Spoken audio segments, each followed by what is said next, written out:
시작하겠습니다. 오늘은 창세기 32번째 시간입니다. 여자는 아들을 낳아야 된다. 창세기 3장 16절 말씀입니다.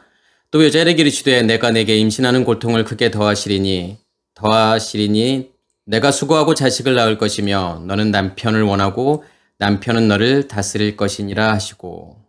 아멘. 창세기 오늘 3장 16절 말씀이고, 지난 시간은 14절, 15절 말씀은 어떤 내용이었죠? 나아씨가, 그러니까 뱀이 뭘 받아야 되는 거냐면 저주를 받아야 되는 거죠. 그래서 제가 이 뱀이라고 하는 나아씨와 그리고 여자, 그리고 다음 시간에 나오는 아담, 남자죠. 이것을 어떻게 봐야 된다고 말씀을 드렸냐면 하나로 볼 수 있어야 돼요. 전부 다 나의 일이구나. 내 안에서 일어나는 일이구나. 그러니까 우리의 겉사람은 무엇을 사는 거냐면 나아씨를 사는 거죠. 뱀을 사는 거고, 우리의 안에서는 여자를 사는 거예요. 이시아 여자를 사는 거고, 또 밖으로는 뭘 사는 거냐면 남자를 사는 거죠. 그래서 이 모든 것을 우리는 같이 볼 수 있어야 된다. 그래서 뭐가 저주를 받아야 되는 거냐면 우리의 나아씨, 우리의 겉사람이 저주를 받아야 되는 거죠. 저주를 받아야만이 뭐가 드러나게 되는 거냐면 우리의 옛의식의 체계가 무엇인지, 다시 말해서 율법이 무엇인지가 드러난다라는 거예요. 그게 배로 걷는 거고, 그 다음에 흙을 먹는다라고 이렇게 표현하죠. 그러니까 우리 안에 무엇이 간직이 되어 있는지가 드러나야 된다라는 거고, 또 우리의 존재라고 하는 것이, 우리의 겉사람의 존재라고 하는 것이 무엇인지, 아파르임을 하나님께서 보여주시는 거죠. 그게 흙으로부터의 먼지예요. 그 먼지와 같은 아무 가치 없는 그런 존재였음을, 옛 의식이 만들어 놓은 어떤 그 상태였음을 보여주는 거죠. 그게 나아씨가 받아야 되는 저주예요. 그러면 여자는 어떠한 고통을 당해야 되는 거죠? 여자는 아들을 낳아야 돼요. 그리고 남자는 어떠한 고통이냐면 일을 해야 되는 거예요. 성경은 그것을 무엇이라고 표현하는 거냐면 고통이라고 표현을 하죠. 그러니까 우리는 무엇을 생각하게 되냐면 뱀도 그렇고 여자도 그렇고 남자도 그렇고 죄를 지었기 때문에, 그러니까 하나님께서 하지 말라고 한 것을 했기 때문에, 다시 말해서 선악을 알게 하는 나무, 선악의 지식의 그 나무로부터 열매를 먹었기 때문에 벌을 받아야 된다라고 생각을 하지만, 사실은 그것은 우리가 복음이 무엇인지를 이해하지 못하는 거고, 복음이 무엇인지를 이해하게 되면 그게 무슨 의미가 있는지를 알게 돼요. 왜 나아씨는 저주를 받아야 되고, 그 다음에 여자는 아들을 낳아야 되고, 아들을 낳는다라고 하는 게 무슨 의미가 있고, 그러한 가운데에서 당하는 고통이라고 하는 것이 무엇인지를 알게 되는 거죠. 그리고 남자는 왜 일을 해야 되는지. 그러니까 오늘 말씀을 보면서 무엇을 보실 수 있으셔야 되는 거냐면, 오늘 말씀은 몇째 날의 일이냐면 셋째 날의 일이라는 것을 보실 수 있으셔야 돼요. 셋째 날의 일이면서, 그리고 넷, 다섯, 여섯째, 일곱째 날에 이 모든 것들을 다 설명하는 내용들이에요. 그래서 오늘 말씀에 보면 또 여자에게 이르시되 내가 내게 임신하는 고통을 크게 더하시리니, 그러니까 내가 내게 임신하는 고통을 더하겠다라는 거잖아요. 누가 하는 말이죠, 지금요? 여호와 하나님께서 말씀하시는 거잖아요. 근데 여기에서는 임신하는 고통 이렇게 번역을 했지만, 사실은 좀 더 직역에 가까운 번역은 뭐냐면 하나님께서 뭘 더하실 거냐면 더하다, 많아지다. 왜냐하면 여기에서 어떠한 단어가 쓰여지는가 하면 라바라는 단어가 쓰여지는데, 그러니까 라바라는 단어가 지금 두 번이 쓰여지죠. 그래서 강조라고 생각을 해서 지금 크게 더한다 이렇게 번역을 했잖아요. 그래서 라바라고 하는 단어는 뭐가 많아지다, 풍부해지다 이런 뜻이 있어요. 그런데 뭐가 많아지는 거냐면 고통이 많아지는 거예요. 그래서 여기에서 이자본이라는 단어를 썼고, 이자본과 그리고 헤론이라는 단어를 썼어요. 그리고 이 두 개를 이어주는 접속사를 썼죠. 그리고라는 배. 그러니까 무슨 말이냐면 뭘 하나님께서 증가할 거냐면, 많아지게 만들 거냐면 고통을 많아지게 할 거라는 거예요. 그리고 임신이라고 하는 것을 하나님께서 많아지게 한다라는 거예요. 그러니까 사실은 문장이 좀 어색하잖아요. 아니, 고통이 증가한다? 그것은 알겠는데 어떻게 임신이라고 하는 것이, 잉태라고 하는 것이 증가할 수가 있죠? 그렇기 때문에 임신하는 고통, 이렇게 지금 번역을 한 거예요. 의역을 한 거예요. 그렇지만 원래 문장은 뭐냐면 하나님께서 두 가지를 다 증가시킬 거라는 거예요. 더하실 거라는 거예요. 많아지게 할 거라는 거예요. 무엇을 많아지게 할 거냐면 고통을 많아지게 할 거라는 거예요. 입자본. 그러고 난 다음에 해론, 임신이라고 하는 거. 그것을 하나님께서 많아지게 한다라는 거예요. 자, 이게 제가 아까 처음에 시작할 때 몇째 날의 일이라고 제가 말씀을 드렸죠? 셋째 날의 일을 지금 설명하는 거예요. 자, 셋째 날을 생각해 보시면 셋째 날에는 무슨 일이 일어나죠? 셋째 날을 한마디로 이야기하면 어떠한 단어로 설명할 수 있을까요? 씨 가진 열매로 설명할 수 있겠죠. 그러니까 씨 가진 열매라고 하는 것은 무엇을 이야기하는 거냐면 우리의 영의 몸을 이야기하는 거죠. 다시 말해서 우리가 생명이라고 하는 것은 무엇을 지금 생명이라고 하죠? 이 씨라고 하는 것은 생명이잖아요. 그러면 성경에서 이 씨가 의미하는 게 무엇일까요? 첫째 날의 빛이죠. 첫째 날의 빛을, 첫째 날의 불을 성경은 지금 무엇이라고 이야기하는 거냐면 생명이라고 이야기하는 거예요. 왜 그렇냐면 예수의 십자가의 죽음을 통해서 우리 안에 뭐가 심겨지는 거예요? 생명이 심겨지잖아요. 누구의 생명이 심겨지는 거냐면 예수의 생명이 심겨지는 건데 그것을 성경은 무엇이라고 이야기하는 거냐면 우리 안에 무엇을 간직했다라고 말하는 거냐면 우리 안에 빛을 간직했다라고 이야기하는 거예요. 우리 안에 불을 간직했다라고 이야기하는 거죠. 그래서 예수님께서 말씀하실 때 내가 땅에 불을 던지러 왔어. 나의 십자가의 죽음, 그 죽음이라는 걸 통해서 너희 안에 그 불을 던질 거야. 너희 안에 빛을 간직하게 할 거야. 라는 거죠. 그게 씨예요. 그러면 열매라고 하는 것은 뭐가 있어야 열매죠? 그 안에 씨가 있어야 되죠. 씨방 안에 씨가 있어야 되고 그 씨방을 무엇이 지금 둘러싸고 있는 거냐면 과육이 둘러싸고 있는 거잖아요. 그러면 그 과육이라고 하는 것은 결국은 뭐죠? 말씀이잖아요. 어떠한 말씀인 거예요?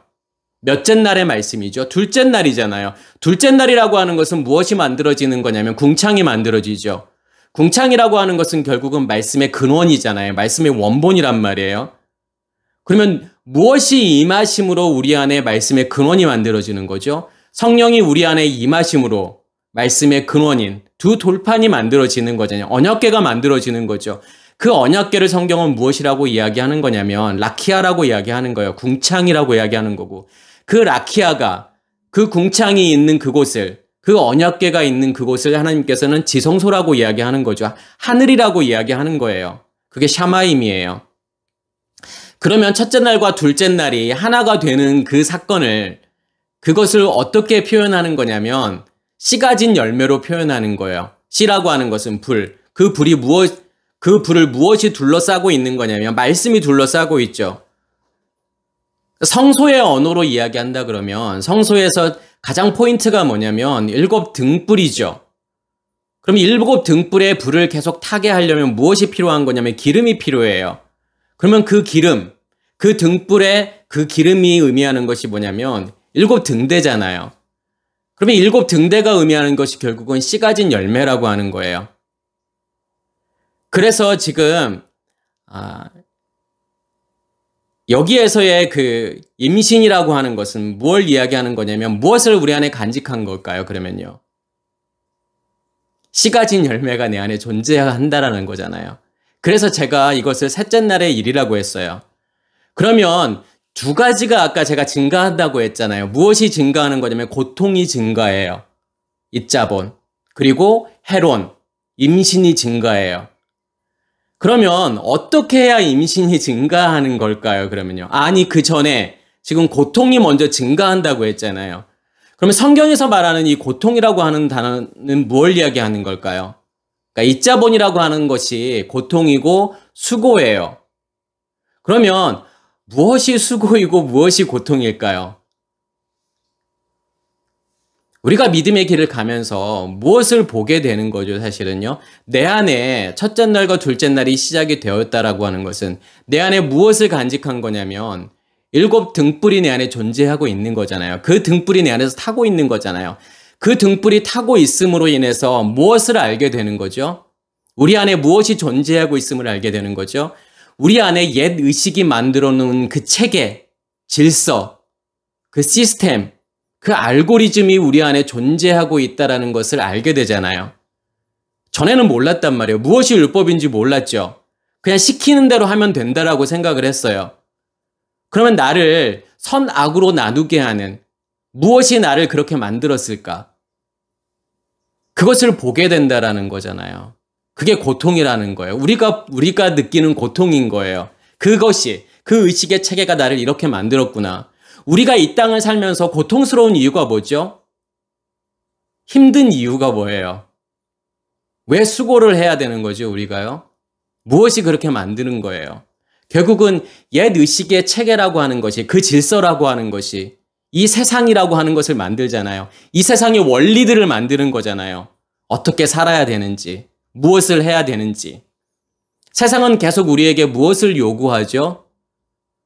많아지는 것을 요구하잖아요. 높아지는 것을 요구하잖아요. 많이 가져야 돼. 많이 소유해야 돼. 어떻게 보기 때문에 지금 그러한 소유를 하려고 하는 게 생긴다고 제가 지난번에 말씀을 드렸죠? 세상을 보여지는 것이 진짜라고 생각하는 거예요. 옛 의식의 체계는 보여지는 게 진짜야. 그게 실체하는 거야. 그러면 보여지는 게 진짜이고 실체하기 때문에 그러면 그 보여지는 것을 나는 어떻게 해야 되는 거예요? 가져야 되는 거잖아요. 소유해야 되는 거잖아요. 그러면 그것을 갖지 못했을 때 우리는 이 땅을 무엇으로 살 수밖에 없는 거예요? 고통 가운데 살 수밖에 없는 거잖아요. 나는 다른 사람보다 많이 못 가졌어. 나는 다른 사람보다 건강하지도 못해. 나는 다른 사람보다 많이 배우지도 못했어. 그럼 그런 사람들은 무엇을 느끼게 되는 거냐면 고통을 느끼게 되잖아요. 다른 사람들과 비교해서요. 무엇이 그렇게 만든 거예요? 무엇이 소유하지 못하고 가지지 못하면 불행하다라고 누가 말하는 거예요? 누가 그렇게 결정 지었죠? 아프면은, 그리고 높아지지 않으면 나는 불행한 삶이야. 누가 그렇게 우리에게 이야기해 주는 거예요? 우리의 옛 의식이요. 그 체계가요. 그 질서가요. 나를 무엇으로 만드는 거예요? 나를 실패자로 만드는 거잖아요. 나를 불행하게 만드는 거잖아요. 하나님께서는 뭘 보게 하시는 거냐면 그 선악의 열매, 너가 선악으로 나누는 그거, 무엇이 너를 그렇게 만들었는지를 보라는 거잖아요. 그것을 보는 게 우리에게는 뭐라는 거죠? 그것을 인식하는 게 우리에게는 고통이라는 거예요. 그렇구나. 내가 이렇게 살 수밖에 없었던 것은 그것이, 그 옛 의식이라고 하는 것이, 그 율법이, 그 비진리가 나를 그렇게 만들었구나. 그래서 요한계시록 13장에서 말하는 그 바다짐승에게 주는, 그 용이 바다짐승에게 주는 게 뭐냐면, 그래서 그게 메가스라고 하는 거예요. 많아지는 거예요. 높은 거예요. 큰 거예요. 그것을 하나님께서는 무엇이라고 이야기하는 거냐면 블레스페미야. 그게 신성 모독이라고 하는 거예요. 그것을 주는 거예요. 그러면 무슨 말이냐면 뭐가 신성 모독이라고 하는 거냐면 하나님을 모독하는 거고 하나님을 모욕하고 하나님을 욕되게 만드는 거냐면 무엇이 존재하고 있을 때 우리 안에 그 메가스가 존재하고 있을 때요. 그 비진리가 존재하고 있을 때요. 성경은 우리를 향해서 뭐라고 하냐면 그것이 하나님을 욕되게 하는 거야. 하나님을 모욕하는 거야. 이렇게 말하는 거죠. 우리가 셋째 날을 산다라고 하는 것은 뭐가 계속 증가할까요? 우리 안에 고통이 계속 증가해요. 우리 안에 고통이 증가한다라고 하는 것은 내가 뭘 계속 보는 거예요. 내 안에 있는 뭘 보는 거냐면 내 안에 있는 체계를 보는 거잖아요. 옛 의식의 체계, 질서를 보는 거잖아요. 그래서 요한계시록에 7 나팔이 부러지는 사건은 무엇을 결국은 심판하는 거예요? 그 옛 의식을 심판하는 거잖아요. 비진리를요. 그 율법을요. 심판하는 거죠. 그걸 통해서 뭘 계속 드러내는 거예요. 우리 안에 있는 체계를 드러내는 거잖아요. 그래서 첫 번째 나팔이 부러질 때 어디가 심판을 받게 되죠? 땅이 심판을 받게 되잖아요. 땅이라고 하는 것은 이 에레츠라고 하는 것은 뭐냐면 확고하다라는 뜻이에요. 무엇으로 확고한 상태예요? 우리의 옛 의식의 체계, 그 질서가, 그 율법이요. 내 안에 너무 확고한 상태. 그 땅을 하나님께서 심판하시는 거예요. 무엇으로 심판하는 거죠? 첫째 날과 둘째 날의 것으로 심판하는 거예요. 보게 하시는 거잖아요. 그것을 보게 하시는 거고, 빛을 비추어서 그걸 보게 하시는 거고, 불이라고 하는 것은 태우는 거잖아요. 그 옛 의식을 태우는 거죠. 두 번째 나팔이 부러질 때도 마찬가지로 어디를 심판하는 거예요? 첫 번째 나팔이 부러졌을 때 그래서 땅과 무엇이 심판을 받는 거냐면 나무가 심판을 받잖아요. 그 엣지라고 하는 거예요. 우리 안에 있는 그 체계, 그 질서. 어떠한 체계 질서를 이야기하는 거죠? 선악의 체계예요. 선악의 질서. 그것이 심판을 받는 거잖아요. 두 번째 나팔이 부러졌을 때는요. 바다가 심판을 받잖아요. 바다가 심판을 받는다라고 하는 것은 우리의 마음이 요동치게 만드는 거잖아요. 바다라고 하는 것은요. 풍랑치게 만들죠. 우리의 마음이 계속 요동치고 흔들리는 이유가 뭐예요? 무엇이 우리를 그렇게 만드는 거죠? 옛 의식이요. 그 율법이라는 것이요. 그래서 우리 안에 어떤 확고한 질서가 존재하고 있고 우리의 마음이 계속 흔들리고 폭풍치는 이유는 우리가 무엇 안에 있기 때문에 그렇죠. 율법 안에 있기 때문에 그런 거예요. 비진리 안에 있기 때문에 그런 거예요. 그렇지만 예수께서는 그렇게 풍랑치는, 폭풍치는 그 가운데에서, 요동치는 그 가운데에서 흔들리지 않잖아요. 전혀 요동이 없어요. 예수님께서 거기서 주무시잖아요. 그리고 무엇을 하시는 거냐면 그 풍랑을 잔잔하게 만드시는 거잖아요. 그리고 세 번째 천사가 나팔을 불 때에 어디가 심판을 받게 되죠? 나하르, 강이 심판을 받게 되잖아요. 근원. 강이라고 하는 나하르라는 단어는 어떤 뜻이 있냐면 풍요함이라는 뜻도 있어요. 그래서 우리가 세계 4대 문명이 어디에서 발전을 하죠? 다 강의 하류에서 나오잖아요. 황하 문명, 황하강에 의해서. 그 다음에 인더스 문명. 그리고 티그리스 유프라테스 강, 그러면 메소포타미아 문명.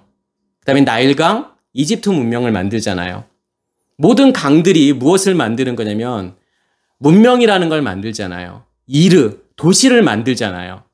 그러니까 도시라고 하는 것은 뭐냐면 영역이에요. 나만의 영역, 내 가족, 우리 편, 내 편 이라는 그런 영역을 만들어 간단 말이에요. 그것을 하나님께서 뭐 하시는 거냐면 심판하시는 거예요. 그래서 우리를 계속 드러내신단 말이에요. 이 고통이 증가한다고 하는 것은 더 많이 우리 안에 이 빛이 많아질수록 무엇이 계속 드러나게 되는 거냐면 우리의 옛 의식이, 옛 체계가 만들어 놓은 그것이 계속 드러나게 되잖아요. 그게 많아지는 거예요. 내가 이런 존재였구나. 내가 아파르와 같은 존재였구나. 하나님께서 나를 계속 비치신단 말이에요. 그 빛으로 비춘단 말이에요. 그리고 난 다음에 뭐가 또 증가하는 거죠? 여기에서 헤론이라는 단어는 임신이에요. 잉태예요. 그럼 임신이 증가한다라고 하는 건 무슨 의미가 있을까요? 그래서 사실은 3장 16절 말씀은 생물학적인 그런 여자가 받는 그런 고통을 말하는 게 아니에요. 여자가 임신해서 출산하는 그 고통. 그런데 원래는 없었는데 네가 죄를 지어서 내가 너를 이러한 고통 가운데 만들 거야. 애 낳는 고통을 만들 거야. 임신하고 애를 낳는 그 고통. 그래서 사실은 따지고 보면 모든 사람에게 주어지는 건 아니잖아요. 사실은요. 임신을 못하는 사람도 있고 애를 못 낳는 사람도 있단 말이에요. 안 낳는 사람도 있잖아요. 그러면 그 사람들은요. 그 죄의 결과물인 그 고통을 받지 않는 거잖아요. 그렇기 때문에 사실은 지난 시간의 말씀도 마찬가지고 이번 시간 그 다음 시간도 마찬가지예요. 생물학적인 어떠한 동물로서의 그런 뱀을 이야기하는 것이 아니라 그리고 생물학적인 여자를 이야기하는 것이 아니고 생물학적인 남자를 이야기하는 게 아니라는 거예요. 그러면 우리는 정말 이 여자가 임신하는 거, 잉태하는 게 무슨 뜻인지를 볼 수 있어야 되는 거잖아요. 그래서 말씀의 흐름이 중요한 거예요. 그래서 셋째 날이라고 하는 것은 뭐가 만들어지는 거라고 했죠, 제가요? 씨 가진 열매잖아요. 그러면 잉태라고 하는 것은, 임신이라고 하는 것은 무엇이 만들어졌을 때 그것을 잉태라고 이야기하는 거죠? 뭐가 만들어진 거예요? 아들이 만들어진 거잖아요. 아들이 어디 안에 존재하는 거죠? 내 안에 존재하는 거잖아요. 그 아들을 성경은 무엇이라고 이야기하는 거냐면 씨 가진 열매라고 이야기하는 거예요. 그러면 그 아들이라고 하는 벤이라고 하는 것은 결국은 뭐라는 거예요? 무엇이 만들어 놓은 거예요? 첫째 날과 둘째 날의 결과물을 성경은 벤이라고 하는 거잖아요. 아들이라고 하는 거잖아요. 씨 가진 열매죠. 다시 말해서 첫째 날은 예수를 설명하는 거고 둘째 날은 그리스도를 설명하는 거예요. 그래서 이 결과물, 이 아들이라고 하는 것은 결국은 뭘 이야기하는 거냐면 예수 그리스도를 설명하는 거란 말이에요. 그러면 그 생명이 자라나는 것을 무엇이라고 이야기하는 거냐면 임신이 잉태된 것이 많아지고 증가한다라고 이야기하는 거예요. 무엇이 자라는 거냐면 우리 안에 영의 몸이 자라는 거예요. 생명이 자라나는 거죠. 무엇에 의해서 자라나는 거죠? 이 불이 타오르게 되잖아요. 처음에는 밖에서 들려지는 말씀이 기름 부음으로 임해서 타게 되지만 셋째 날에서는 뭐가 나와요? 내 안에서요. 생수가 나오잖아요. 지성소로부터요. 언약궤로부터요. 그 말씀이 기름 부음으로 임해서 내 안에 있는 불이 꺼지지 않고 계속 타고 있는 그 상태. 그 상태가 뭐냐면 그게 아들이란 말이에요. 씨 가진 열매잖아요. 그게 계속 우리 안에서 뭐가 자라는 거냐면 우리 안에서 생명이 자라나는 거예요. 우리 안에서 생명이 자라난다라고 하는 것은 결국은 뭘 이야기하는 거죠? 누구의 의식으로 바뀌어가는 거예요, 내가요. 그리스도의 의식으로 바뀌어 나가는 거잖아요. 그럼 그것을 뭐라는 거죠? 셋째 날의 결과물이라고 하는 것이요. 그게 생명나무라고 하는 거예요. 나무라고 하는 것은 체계이고 질서예요. 무엇이 만들어 놓은 체계고 질서냐? 옛 의식이 만들어 놓은, 비진리가 만들어 오는 체계 질서를 선악을 알게 하는 나무라고 이야기하는 거고, 하나님의 의식에 의해서 만들어 놓은 그 체계, 그 질서를 무엇이라고 이야기하는 거냐면 생명나무라고 이야기하는 거예요. 그래서 제가 창세기 2장을 말씀을 드리면서 뭐라고 했냐면 우리 안에는 뭐가 동시에 존재한다고 그랬죠? 우리 안에는 두 나무밖에 없어요. 어떤 나무밖에 없는 거냐면 생명나무와 선악을 알게 하는 나무밖에 없어요. 그 두 나무가 동시에 존재하고 있어요. 그렇지만 하나님께서는 무엇을 하시기를 원하시는 거냐면 이 생명나무라는 걸 통해서 선악을 알게 하는 나무를 다 없애시기를 원하는 거예요. 그 체계를요. 비진리가 만들어 놓은 체계를 다 없애시는 거예요. 무엇이 만들어 놓은 체계로요? 진리가 만들어 놓은 체계로요. 하나님의 말씀이요. 하나님의 의식이요. 그래서 우리 안에 무엇만이 존재하게 만드시는 거냐면 생명나무만이 존재하게 만드시는 거예요. 그래서 두 가지가 우리 안에서 늘어나죠. 증가하죠. 그 말은 무슨 말이에요? 이 고통이 증가한다라고 하는 것은 무엇이 죽으면 죽을수록 우리의 고통은 늘어날까요? 우리의 옛 의식이 죽으면 죽을수록, 우리의 겉사람이 죽으면 죽을수록 이 무엇이 늘어나는 거냐면 고통이 늘어나는 거예요. 반대로 또 똑같죠. 고통이 늘어난다라고 하는 것은 결국은 내가 죽고 있구나. 내가 나 자신을 지금 보고 있구나. 내가 어떠한 존재인지 내 안에 있는 율법을 하나하나 다 보고 있다라는 거예요. 그 체계가 쉽게 죽지 않아요, 사실은요. 오랜 시간의 그 싸움이라는 걸 통해서 다 드러나게 되는 거죠. 간음이라는 걸 통해서. 그리고 다 없어진 줄 알았더니 또 꽁꽁 숨겨져 있는 게 있단 말이에요. 그게 도둑질이에요. 감춰져 있는 거란 말이에요. 그것을 하나님께서는 다 드러내기를 원하시는 거죠. 그래서 뭐가 증가하는 거죠? 고통도 증가하는 거고, 그리고 우리 안에 있는 생명도 증가하는 거예요. 생명나무 열매가 증가하는 거란 말이에요. 그것을 성경은 지금 무엇이라고 표현하는 거냐면 내가 내게 임신하는 고통을 크게 더하리라. 이렇게 표현하는 거예요. 그리고 난 다음에 뭘 해야 되는 거냐면 그 엣제부, 그러니까 엣제부라고 하는 것이 뭐냐면 고통이에요. 수고예요. 그 고통 안에서, 그러니까 배 엣제부잖아요. 그러니까 배라고 하는 것은 뭐뭐 안에서, 그 엣제부 안에서, 그 고통 안에서 뭘 해야 되는 거냐면 아들을 낳아야 되는 거잖아요. 그러면 아들을 낳는다라고 하는 것은 무슨 뜻일까요? 그러니까 셋째 날의 결과물이 씨 가진 열매라고 했는데 그 씨 가진 열매를 넷째 날에서는 어떠한 단어로 설명하는 거죠? 메오르트라는 단어로 설명하잖아요. 광명체들이죠. 그러니까 광명체들이라고 하는 것은 뭐냐면 이제 내가 내 안에 있는 빛을 밖으로 비출 준비가 됐다라는 거예요. 그래서 두 개의 광명체가 나오잖아요. 두 개의 큰 광명체가 나오잖아요. 그러면 그 말은 무슨 말이냐면 내 안에 있는 빛을, 그 빛과 그리고 그 빛을 밖으로 드러내게 되면, 그러니까 내 안에 있는 빛은 큰 광명체인 거고 그 빛을 밖으로 드러나게 되면 누군가에게는 그 빛은 어떠한 것으로 보여지게 되는 거냐면 작은 광명체잖아요. 그래서 내가 내 안에 있는 빛을 누군가에게 비추는 거예요. 누군가에게 넘겨주는 거잖아요. 내 안에 있는 불을요. 그러면 그 사람 안에서도 뭐가 존재하게 되는 거죠? 빛이 존재하게 되잖아요. 제가 그것을 무엇이라고 말씀을 드렸냐면 코카빔이라고 말씀을 드렸잖아요. 별들이에요. 별들이라고 하는 것은 결국은 무엇의 모임이죠? 빛들의 모임이잖아요. 코카브라고 하는 것은 띠로 연결되다라는 뜻이에요. 그러면 어떠한 띠로 연결이 된 거냐면 빛들이라고 하는 것에 띠로 연결이 되었다란 말이에요. 그것을 성경에서는 에클레시아, 교회라고 이야기하는 거예요. 결국 교회라고 하는 것은 무엇의 모임이냐면 무엇의 집합체냐면 별들의 집합체예요. 빛들의 집합체예요. 그 에클레시아는요. 그래서 에클레시아는 뭐냐면 에크라는 그 전치사와 깔레오라는 단어의 합성어예요. 에크는 뭐뭐 밖으로라는 뜻이죠. 깔레오라고 하는 것은 부르다, 불러내다는 거예요. 그러면 어디에서요? 어디에서 어디로 불러내는 거죠? 어두움에서 빛으로 불러내는 거예요.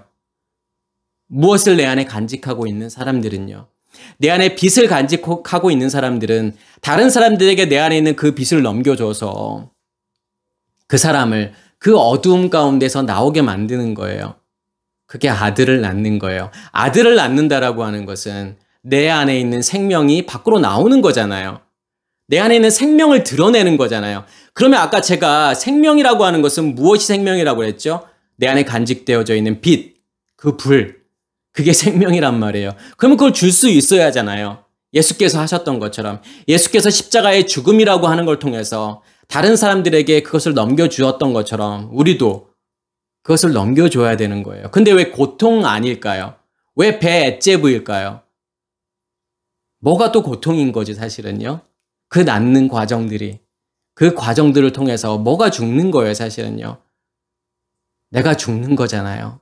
나의 겉사람이 죽는 거예요. 그 사람 안에 있는 그 어두움을 통해서, 그 겉사람을 통해서 또 누구를 보게 되는 거냐면 나를 보게 되는 거예요. 그래서 하나님께서는 너희가 첫째 날, 둘째 날, 셋째 날 이렇게 준비가 되어서 씨 가진 열매로 준비가 되어서 그러면 넷째 날, 다섯째 날, 여섯째 날 내 일들을 해야 된다라는 거예요. 너희 안에 있는 빛을 비춰야 되는 거고 우리 안에 있는 그 말씀을 주어야 되는 거예요. 그래서 그들을 길러내는 거잖아요. 결국은 그들을 무엇으로 만들어가는 과정인 거죠? 바닷짐승에서 땅의 짐승으로. 그렇게 우리가 그들을 이끄는 과정들을 통해서 하나님께서는 뭘 보게 하시는 거죠? 우리 자신을 보게 하시는 거잖아요. 우리의 벗었음을 보게 하시는 거죠. 우리 안에 여전히 감추어져 있는 것이 있음을 하나님께서 드러내신단 말이에요.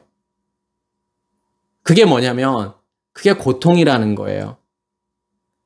그래서 그 히브리서 10장 20절에 보면은 어떤 내용이 나오냐면 예수의 십자가의 죽음의 사건을 무엇이라고 이야기하는 거냐면 휘장이 갈라지는 거. 그 휘장이라고 하는 것은 그의 육체라고 말하잖아요. 그러니까 여기서 육체라고 하는 것은 사르크스예요. 어떠한 육체를 이야기하는 거예요? 겉사람의 그 육체를 이야기하는 거잖아요. 겉사람을 이야기하는 거란 말이에요. 겉사람이 찢어지는 거예요. 겉사람이 나누어지는 거예요. 겉사람의 사라짐이에요. 겉사람의 없어짐이에요. 그게 요단을 건너는 거예요. 그러니까 휘장이 갈라진다라고 하는 것은 요단을 건너는 거잖아요. 지금 오순절을 이야기하는 거죠. 그러면 무엇이 드러나져야 돼요? 나의 겉사람이 드러나져야 되잖아요. 내 안에 감춰져 있는 그 율법들이 드러나져야 되는 거잖아요. 무엇을 통해서요? 내가 아들들을 낳는 과정들을 통해서요. 내 안에 있는 것을 주는 걸 통해서요. 그래서 지금 성경 말씀은 그걸 설명하는 거죠. 셋째 날, 너희가 셋째 날 그 씨 가진 열매, 너희가 영의 몸, 그게 준비가 되었어? 언약궤가 너희 안에 준비가 되었어? 그러면 어디를 건너야 된다는 거예요? 오순절이 지나야 되는 거죠. 요단을 건너야 되는 거예요.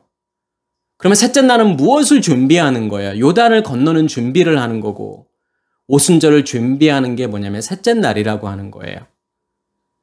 그래서 우리가 마태복음 1장 23절에 보면은 보라 처녀가 잉태하여 아들을 낳을 것이요 그의 이름을 임마누엘이라 하라. 이게 이사야 7장 14절 말씀을 인용한 거예요. 그러면 처녀라고 하는 것은 결국은 뭘 이야기하는 것이죠? 뭘 이야기하고 싶은 거예요?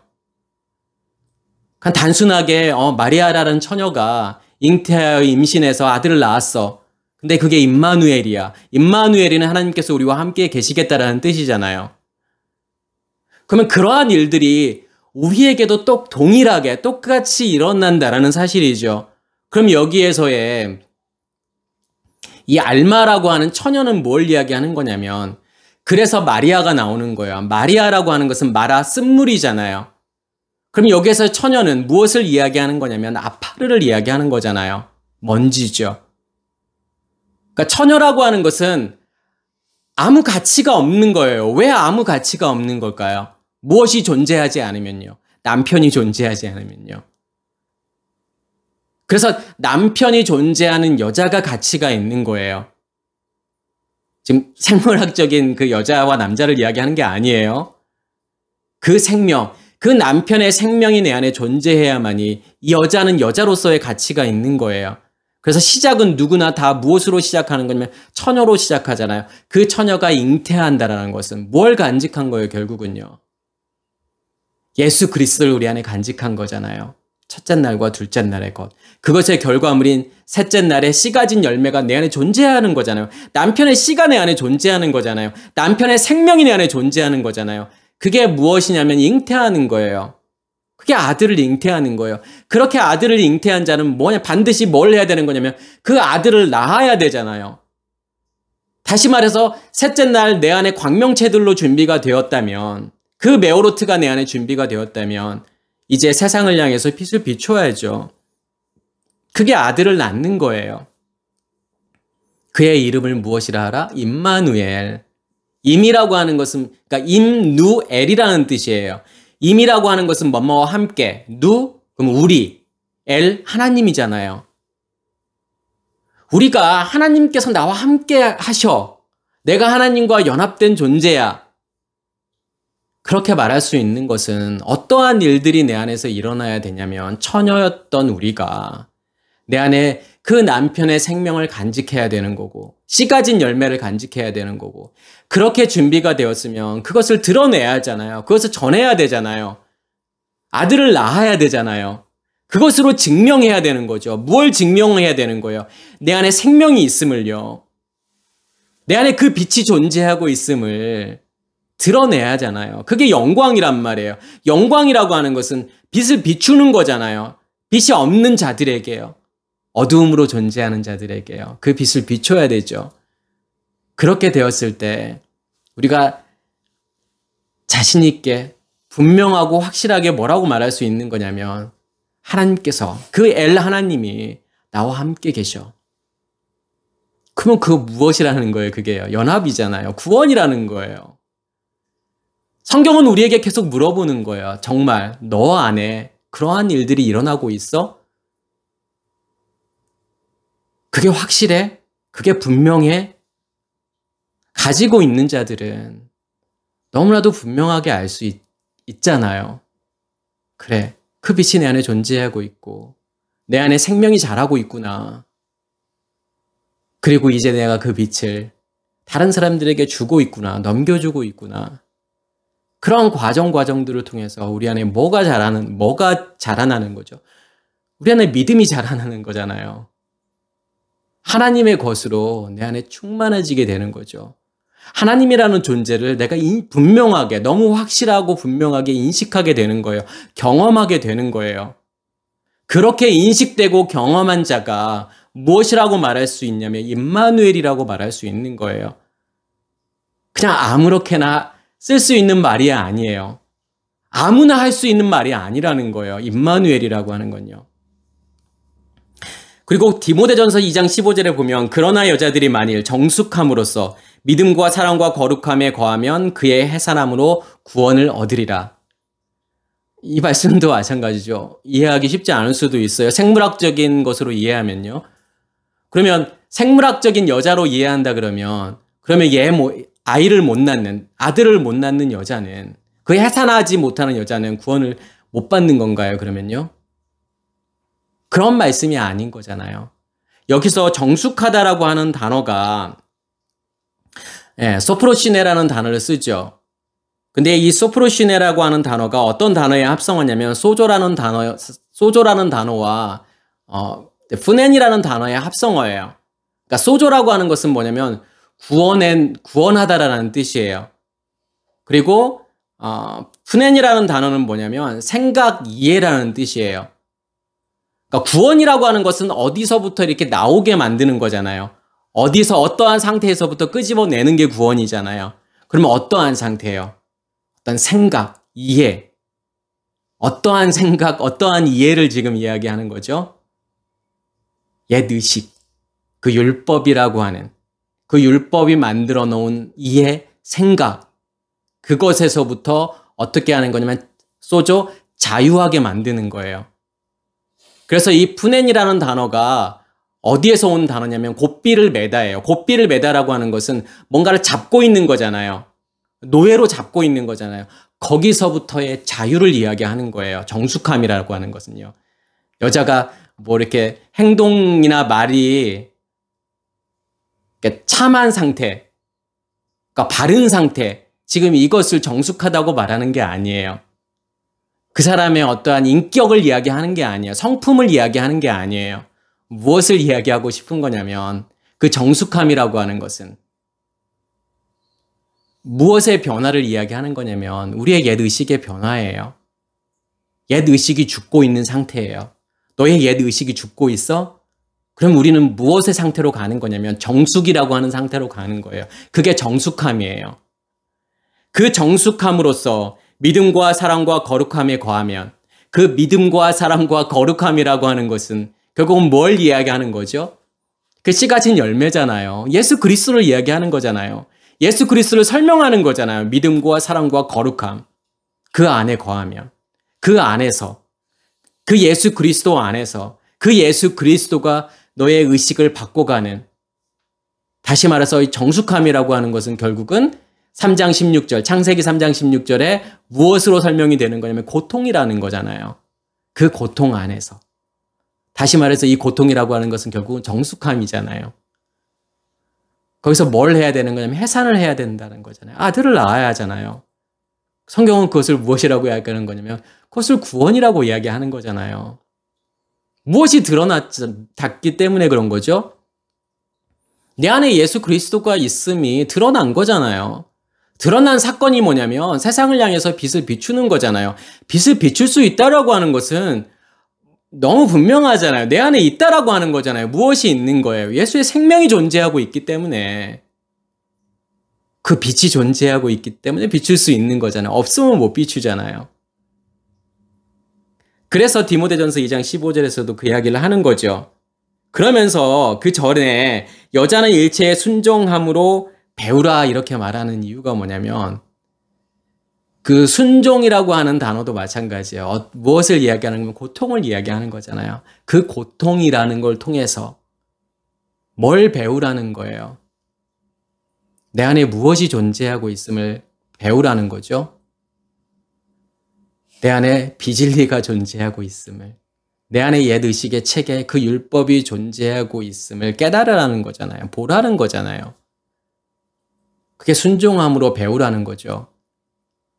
그래서 제가 계속 말씀드리는 거지만 성경은 여자와 남자를 이야기할 때 생물학적인 남자, 여자를 이야기하는 게 아니라는 뜻이에요.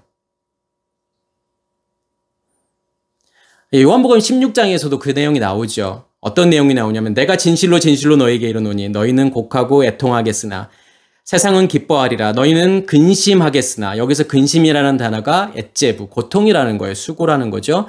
너의 근심이 도리어 기쁨이 되리라. 여자가 해산하게 되면 그때가 이르렀으므로 근심하나 아기를 낳으면 세상에 사람 난 기쁨으로 말미암아 그 고통을 다시 기억하지 아니하리라. 여기서도 마찬가지죠.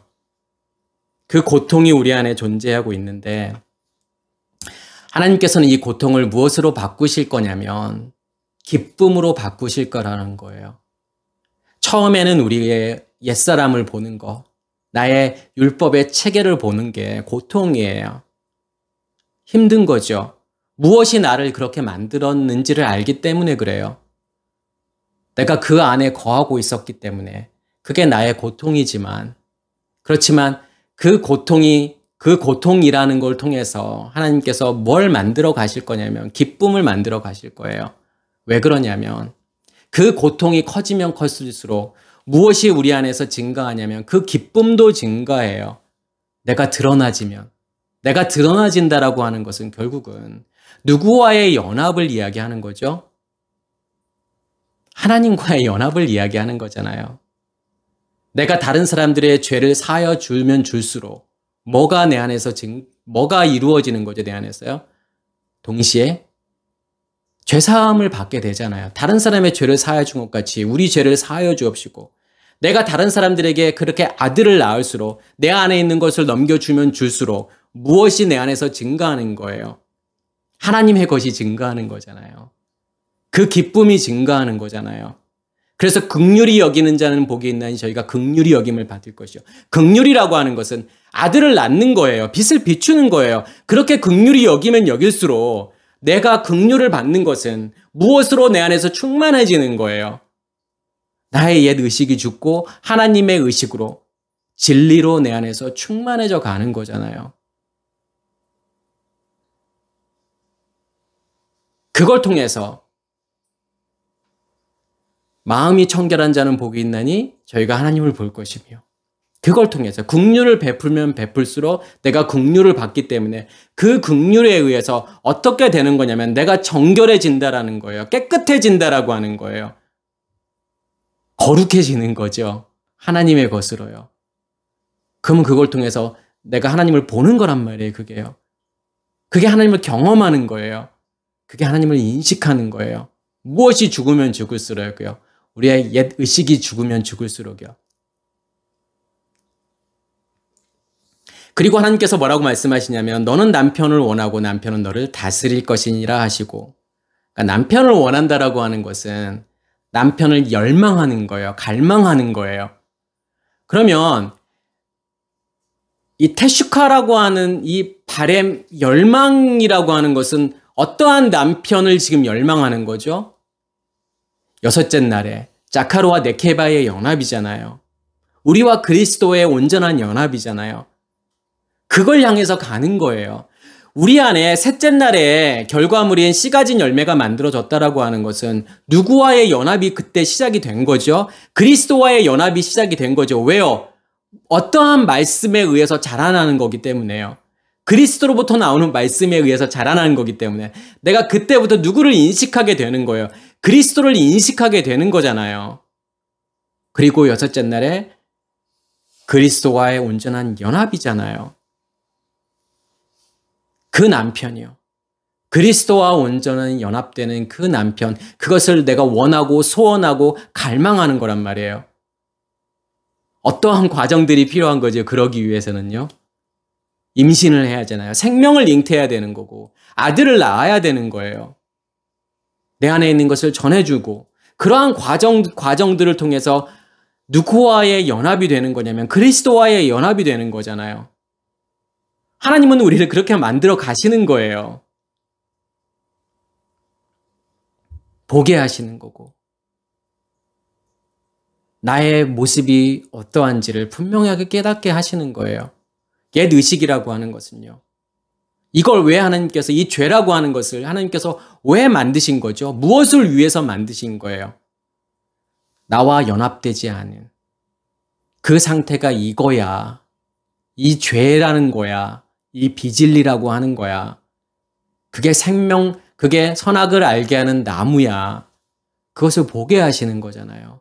그리고 그걸 통해서 하나님과 연합된다라고 하는 것은, 내 안에 생명나무가 자란다라고 하는 것은 내 의식이 죽고 하나님의 의식으로 내 안에 충만하게 된다라고 하는 것이 무엇인지를, 어떤 의미가 있는지를 우리를 통해서 보여주시는 거예요.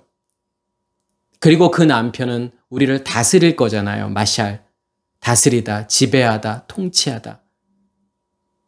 여섯째 날에 그 남편과 내가 온전히 연합되면 샤바트로 가는 거잖아요. 일곱째 날이요. 일곱째 날의 핵심이 뭐예요? 복과 거룩이잖아요. 내가 너에게 복을 주어서 너를 거룩하게 만들 거야. 이 복은요, 어떤 복을 이야기하는 거죠? 이 바라크의 복은요. 바라크라고 하는 것은 복주다라는 뜻도 있지만 엎드리다, 무릎 꿇다, 경배하다 이런 뜻이 있잖아요. 그 복을 받는다라고 하는 것은, 그 남편의 다스림을 받는다라고 하는 것은 결국은 내가 죽는, 완전히 나라는 존재가 없어지는 거잖아요.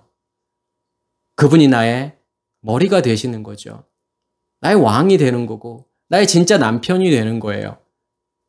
그것을, 그 다스림이 있을 때, 그 복이 우리에게 주어졌을 때 그것을 무엇이라고 이야기하는 거냐면 그것을 거룩이라고 이야기하는 거예요. 그것을 샤바트라고 이야기하는 거죠.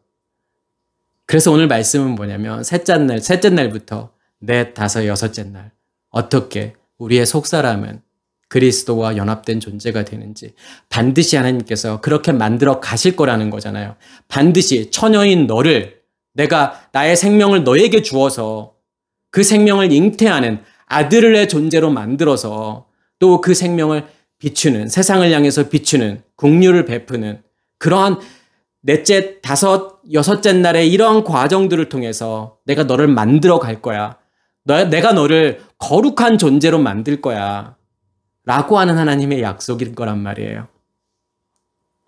예, 이것을 깨달으시는 우리 모두가 되기를 간절히 소원합니다. 마치겠습니다.